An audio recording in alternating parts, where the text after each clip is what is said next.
This program is brought to you from the Margaret Farrow Studio. Rewind. Your Week in Review is sponsored by the Wisconsin Realtors Association, bringing Wisconsin communities to life with great homes, businesses, and neighborhoods. The Wisconsin Realtors Association, the voice of real estate.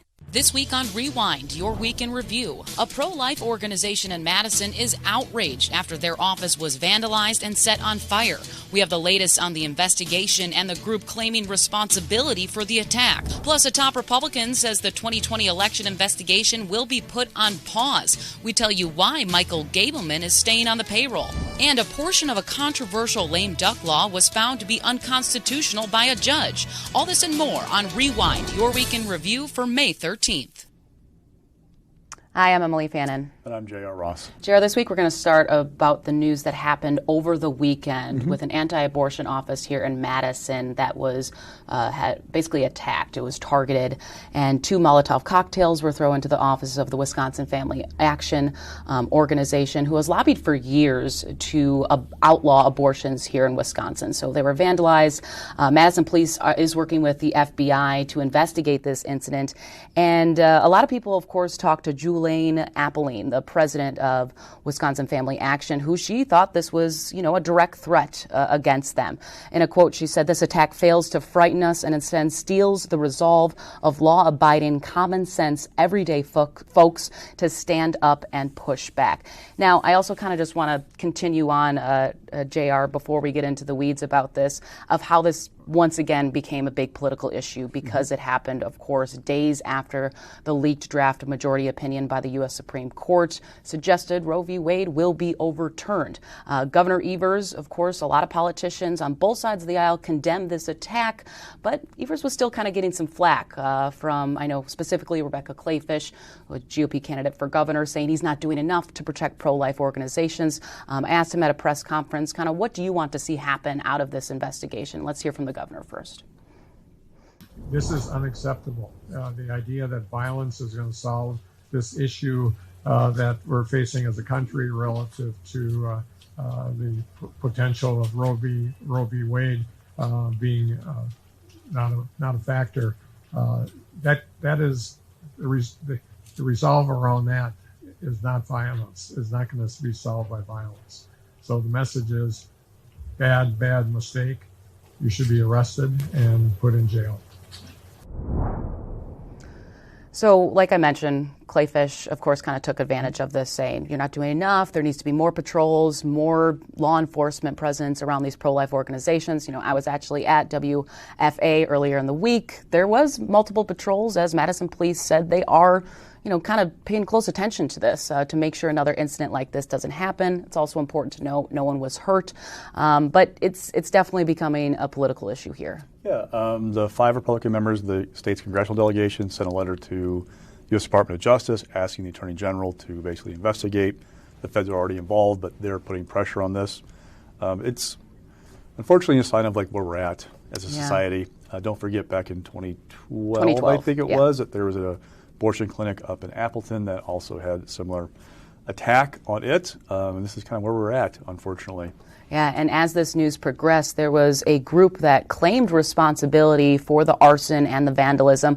They're calling themselves Jane's Revenge. Now, Madison Police did eventually get back and said they are looking at this group, but they're unclear if it is credible or not.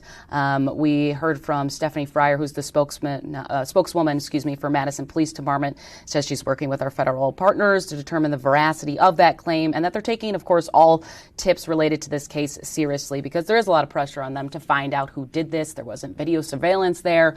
There's been some social media rumors that WFA did this to themselves. Madison Police at their press conference said that they have no inkling that that is the reason behind this. So it's just, like you said, Jared, kind of really unfortunate event that a lot of people are still chatting about. Yeah, we have to talk about the politics of it, however. Yes. And for Democrats who want to seize on the ruling or the draft decision to fire up a base, this is not going to help.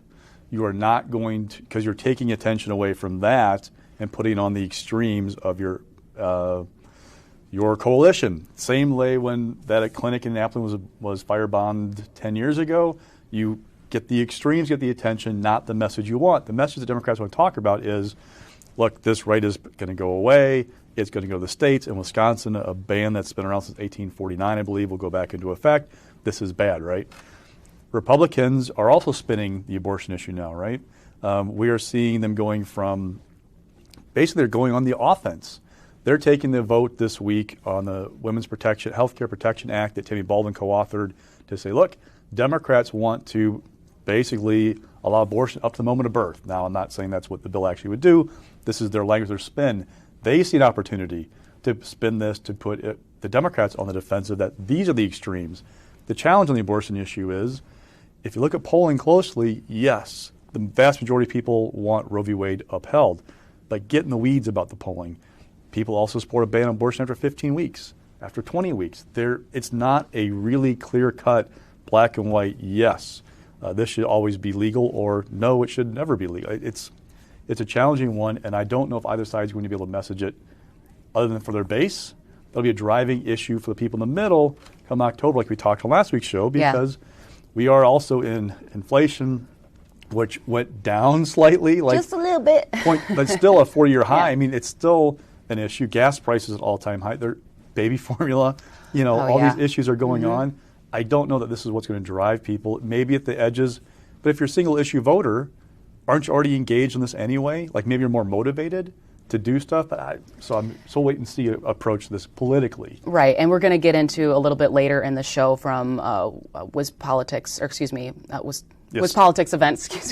that kind of talked about the politics behind this and how both parties are likely to benefit from it, but will it be the messaging come November like we talked last week? So we'll touch on that a little bit later in the show. Let's move on to some other news of the week is that a judge found the lame duck laws passed in 2018 before Attorney General Josh Kaul and Governor Evers went into office. They found that law that was passed by Republicans, signed by Governor Walker. The settlement part of it was unconstitutional. So what this means is that parts of that controversial lame duck law are unconstitutional under Wisconsin's separation of powers doctrine. This law basically gives the legislature more control over settlement agreements initiated by the Attorney General's office. So Kaul right now has to get approval from the GOP-controlled Joint Finance Committee before settling cases. So Kaul filed this in 2020 of November, arguing the settlement, approved requirements are unconstitutional because he basically is trying to separate certain cases when it comes to civil lawsuits involving environmental issues, consumer protections, et cetera. So not the entire lame duck law, just portions of it. So I'm going to pull out my GED law degree again, all right, from learning all these things. The Supreme Court of Wisconsin has already weighed in on the law, but it's called a facial challenge, which basically is this law was challenged that in every instance you can think of, it's unconstitutional. And the Supreme Court said, well, we can see some scenarios in which it could be constitutional. Ergo, we can't do a facial challenge. You need an applied challenge. You need to show us examples of how this is an issue. Kaul is back now with an applied challenge, showing, okay, here are some examples of where we're crossing a line, because the Supreme Court noted in this decision a couple of years ago, look, what if you were representing the legislature, right? Maybe they should have a say in whether you settled the decision if you were their attorney. Here he's saying, here are some examples of these civil forfeitures and those kinds of things.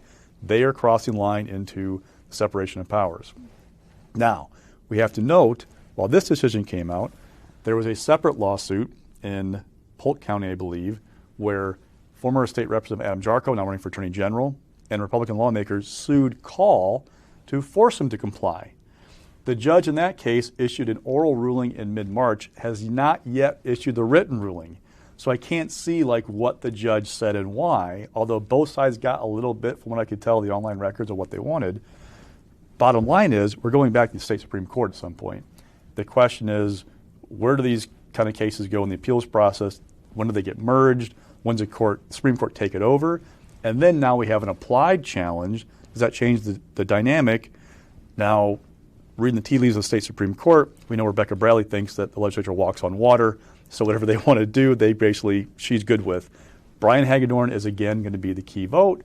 Where is he going to swing, if he does at all, on this compared to where he was on the other ruling on that facial challenge. And I think it's what's going to be interesting to watch, too, regardless of how this state Supreme Court rules on this, there could be a change in dynamic of who the Attorney General is next year. Will lawmakers make changes to give the Attorney General back the powers that they took away when Democrats swept all the executive offices in 2018? So let's have to keep an eye on that, but that would be interesting if they want to say, well, never mind, it wasn't political, but we just wanted to have more say, and then they might change it back, but remains to be seen. Also, another Gableman update. It's been a few weeks since we've talked about his investigation, and it looks like his investigation is going to be put on pause, according to Assembly Speaker Robin Vos, and a new contract that they both signed. So one of the big kind of pegs out of that news is that now Gableman will not be getting a $11,000 salary. Instead, they'll be cut in half. He will receive $5,500 a month to focus on lawsuits. So now he's got to put his investigative work aside and just primarily, Voss wants him to focus on fighting 5 ongoing lawsuits, which could go on for a very long time. I think another thing is important to point out, JR, in this contract, that there is no end date. So this could be going on well leading up to the November general election, maybe even beyond. It remains to be seen, once again, that we do not know when this will end, but at least we know for now taxpayers are not paying as much, but they are still on the hook. There's also no cap on legal fees in the new contract. So with the original budget that Robin Vos gave Michael Gableman, it was $676,000. The salary he's getting paid, and he actually has an assistant still, and $2,500 a month for rent and reasonable cost, quote unquote, to maintain the office, that will come out of that budget of $676,000. According to the Speaker's office, as of April 28th, Gableman spent about $484,000 and change, roughly. So he's got about $200,000 to play with, right, for this piece of it. Once the lawsuits are over, Voss is saying, they could pick back up and go back into investigative mode, which was actually in one of the previous amended contracts, a provision saying, yes, this could kind of come back around. The legal fees are a separate issue. Gableman's required under this to keep working with James Bopp, who is the attorney he retained in these lawsuits. Through early April, I had about $250K in legal bills. That's separate from the $676,000. So that's going on as well. We are on pace for $1 million plus probably in this for what Gableman will spend on the investigation and what we will spend on legal fees, because that $250 doesn't include the $90,000 that had been shelled out for the 3 lawsuits over open records. So yeah, we're right in the ballpark of $1 million, and we're going to keep going higher because we don't have until July 11th a hearing in one of the cases. Things have been really quiet in the Dane County case. I check it every day because I'm a dork like that, but there's not much happening there.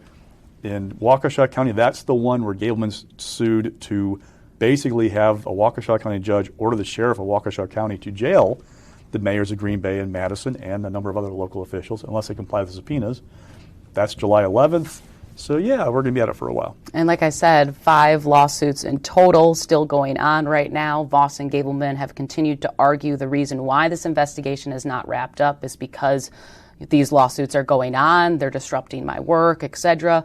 And Democrats are reiterating once again they want this investigation shut down. They think it's a waste of taxpayer dollars because it's been going on well past the original deadline of October, which Voss gave Gableman to wrap up his work. I talked to Representative Mark Spreitzer, who is a Democrat who sits on the Assembly Elections Committee, who really just kind of bashed the idea that his investigative work is still on the side, but we're still going to be fighting these lawsuits. Let's take a listen from Mark. There's been incredibly sloppy record keeping, especially around reimbursements. And it's clear that Gableman managed to take the taxpayers for a ride here, and that Voss was asleep at the wheel while it was happening. Voss's decision is more about August than November at the moment. He's facing a Republican primary challenge. Other Republican leaders are as well. This has always been about Voss trying to appease the far-right Republican base, and more importantly, Donald Trump himself. I don't think voters want this to continue to be going. They want to talk about the issues that are facing our state, and instead Republicans are talking about an election that happened nearly 2 years ago now. So, of course, Voss talked to the Milwaukee Journal-Sentinel this week and some other outlets that he's basically has confidence that we're going to win these lawsuits, but they could be stretched out for many, many months now. So it kind of just remains to be seen, JR. And also this week he had most of all 4 Republican candidates for governor kind of released their plans of what they want to do with the Wisconsin Elections Commission. Of course, we've known for a very long time some certain candidates like Rebecca Clayfish has said she wanted to abolish it. Now we're hearing from Tim Michels that wants to, drastically overhaul it. So we're hearing more from these candidates now trying to get their kind of election integrity themes out there. And as we kind of inch closer to the primary. A couple quick notes. One, those lawsuits, if Gableman would just interview these folks in public in front of a committee, they all say they would have complied. Right. So Voss has tried to blame Democrats for drawing this out. Democrats say, look, we're happy to We're come. here, yeah. Mm-hmm. Let's just do it in public. So it's about that authority. And two, with the election plans from everybody, you're seeing one, all of them are trying to cater to that Trump base, right, that thinks the election was stolen in 2020. They want to keep that alive. Election integrity is their buzzword that they use quite a bit. With the Michels plan, it's basically trying to scrap whoever's on the Elections Commission right now would go away. Senior staff, the people who are appointed to it, they'd all go away. They'd reappoint people in 30 days. There would then be you could reapply for your job if you're staff at the Elections Commission. The problem is, if Michels were to win, he'd take office in January of 23. He promises he'd do this on day one, call a special session. 6 weeks from when he gets elected, if he were elected, there's a primary for state Supreme Court. Let's just game this out. If you really did this and they really passed a bill to do it, who's going to run the election in the spring? Who's going to evaluate the clerks in the spring? 6 weeks after the February primary is an April election, which will be for control of the state Supreme Court, which is going to be the biggest state Supreme Court race I've seen in my entire life. Yes. It's going to be massive. Who's going to run that if there's nobody in charge? I mean, maybe you could say, we're going to have a special session and we're going to put off until the summer these changes, but then you still have the Elections Commission you can't stand running the spring election. So you can see that kind of the challenge. Some of this is more hyperbole than it is actual substance about what they would do, because they want to cater to that base and say, we hear you, we feel you, there's a problem there.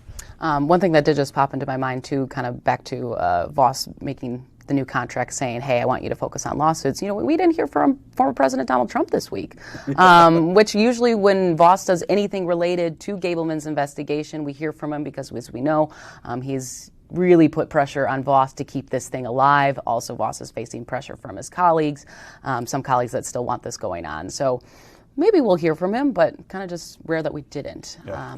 Also, like I said in the earlier of the show, we're going to kind of jump back to the Roe v. Wade argument, because we had a political strategist during a Wiz Politics event yesterday kind of argued the discussions on overturning Roe v. Wade could drive more voters to the polls on both sides of the aisle. I think we touched on this last week, too. Democrats, of course, think it's going to really rally up the suburban moms, the suburbs in general, and, maybe individuals who don't have their mind made up. Yet Keith Gilkes, a Republican strategist, still believes there's kind of still conservatives that can really rally up this and kind of bring their message to the polls.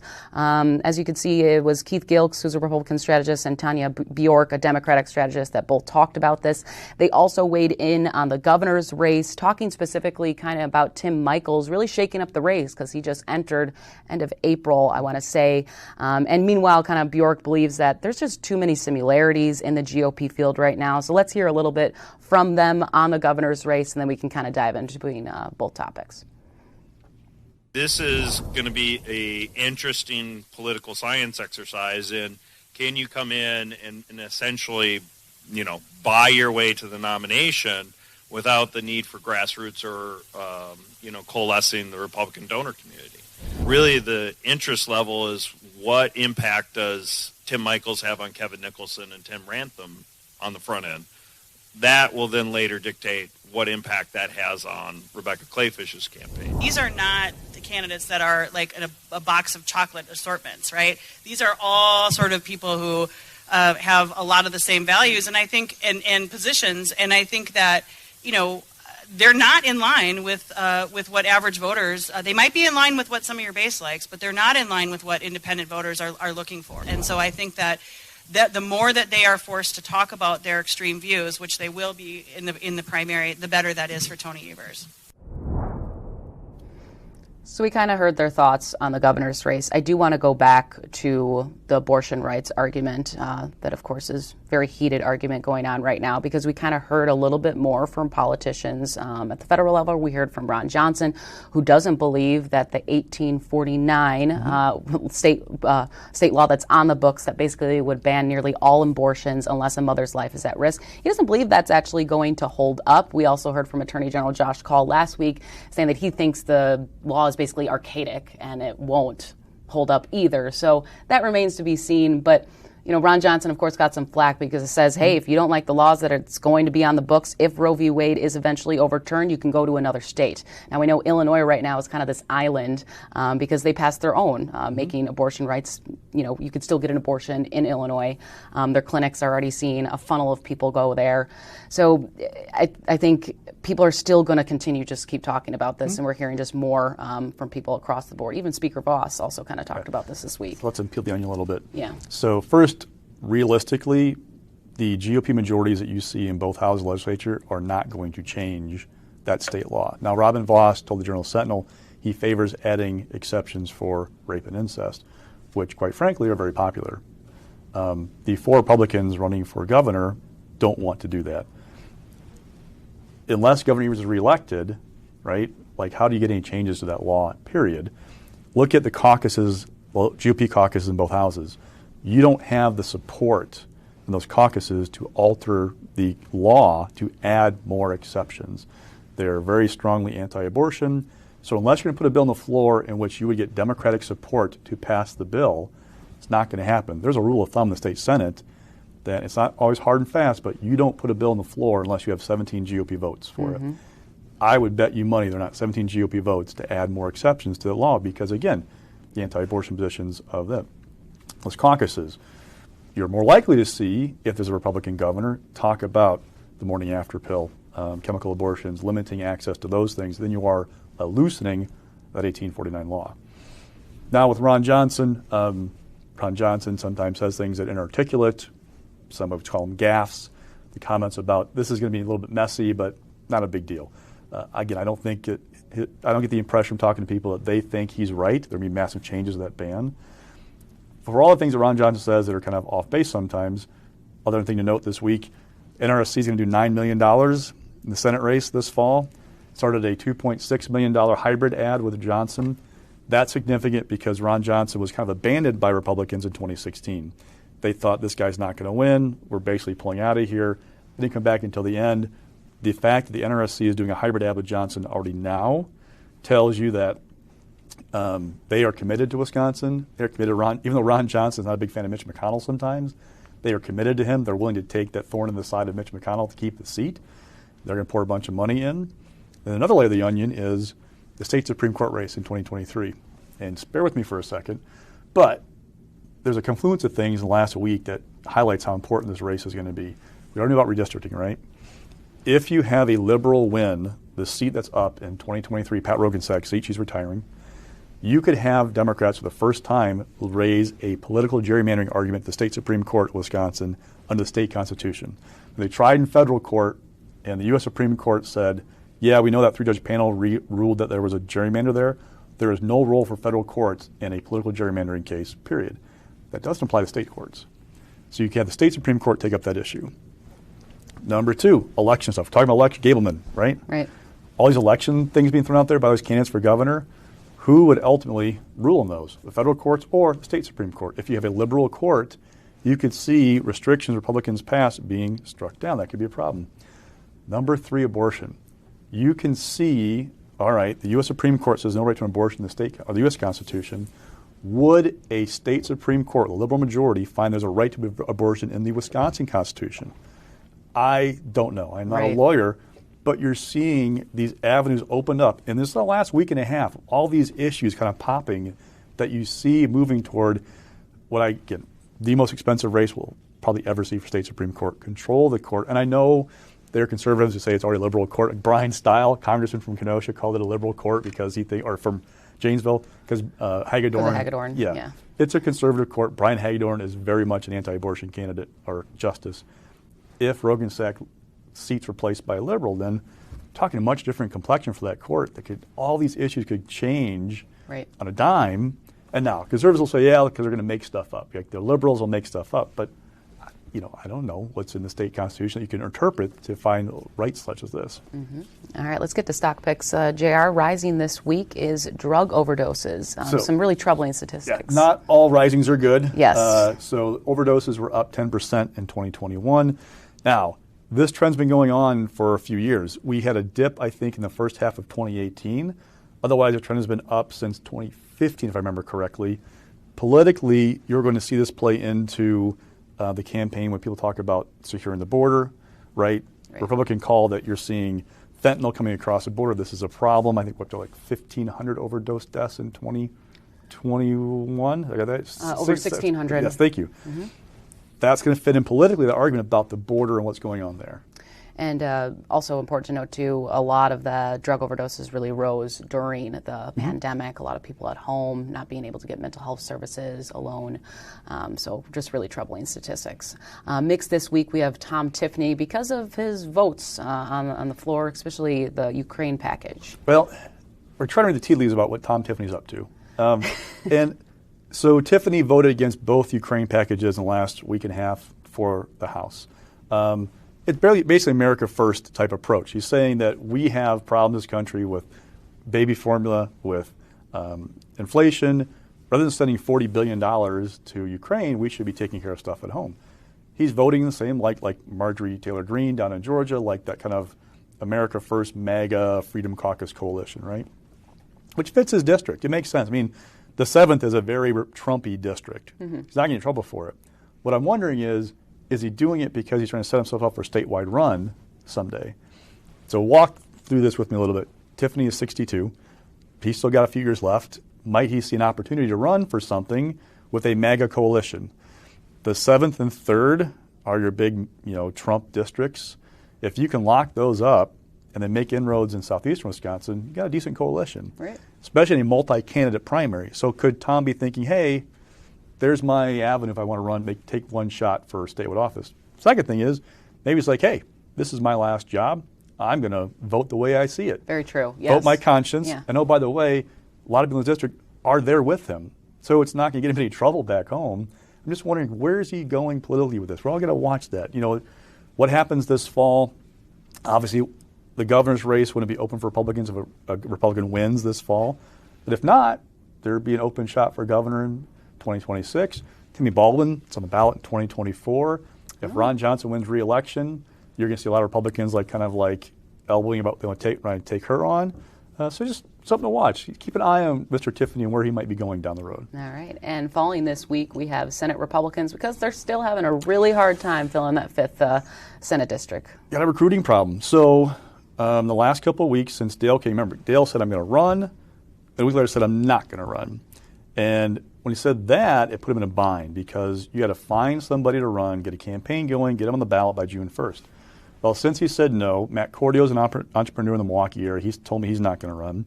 Ben Vogel's running for lieutenant governor, former ADU Senator Ron Johnson.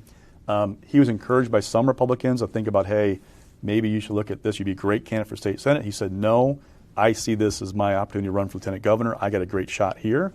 He said no. C.J. Sapphire, who is the president of the Conservative Institute for Reforming Government, said he's not going to run.